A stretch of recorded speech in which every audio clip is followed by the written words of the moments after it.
Alors cette DM1 est l'occasion pour nous de réabonder une fiche action et une ligne sur le FEDER autour des déchets et de l'économie circulaire.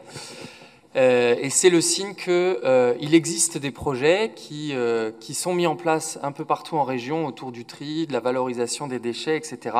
Et c'est l'occasion pour moi d'aborder la question de l'économie circulaire et d'exprimer ici notre intention dans les mois prochains de faire passer encore un nouveau cap à la région et au territoire régional sur la question de l'économie circulaire. En gros, historiquement, quand on parlait d'économie circulaire, en fait, on parlait de déchets.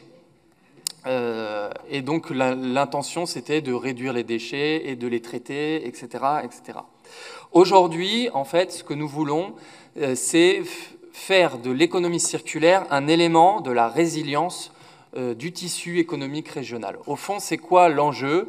On vit déjà un dérèglement climatique qui va venir bouleverser beaucoup de choses, on le sait autour de l'énergie, mais pas simplement.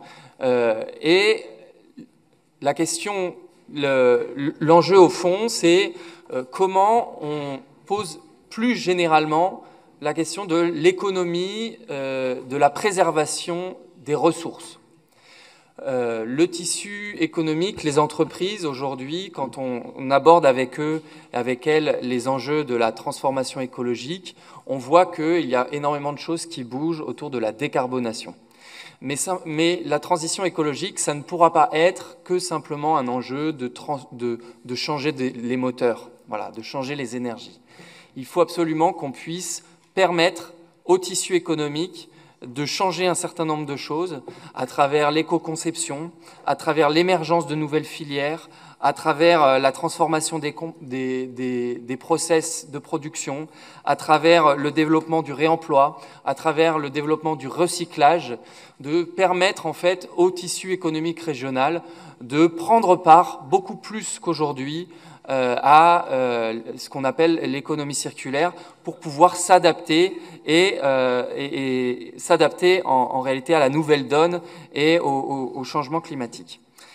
C'est un enjeu qui concerne les entreprises, mais c'est aussi un enjeu qui concerne les collectivités et plus globalement les citoyens. Et à ce titre-là, nous voulons et nous allons lancer l'écriture d'une feuille de route régionale que nous aurons certainement l'occasion de voter ensemble au début de l'année 2025. Et donc, dès la rentrée, dès le 30 septembre, nous allons commencer un travail d'écriture avec l'ensemble des acteurs économiques, territoriaux de la région sur l'économie circulaire. Et donc, je vous invite, et j'en profite pour en faire la publicité aujourd'hui, je vous invite le 30 septembre prochain au lancement de cette concertation régionale pour l'écriture de la feuille de route économie circulaire de la région. Je vous remercie.